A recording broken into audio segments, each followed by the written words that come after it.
So one of my favorite annuals is summer savory, which is a type of Zaatar plant. Not good, that good dried. It's mostly for salads. So if you love salad or fattoush or Zaatar salad, I suggest growing summer savory. Very easy. They're flowering now, so there's going to be seeds everywhere. But I just want to show you something very interesting that I just saw, I don't know, 10 seconds ago before I clicked record. Is that the base on this summer savory, as you can see towards my finger, this base, that is the largest base I've ever seen on any summer savory.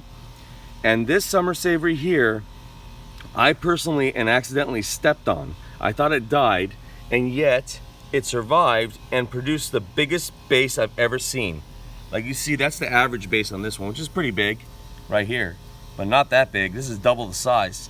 So, oh, that smells so good. It's like a lemony, savory, and lemon and spicy smell all in one.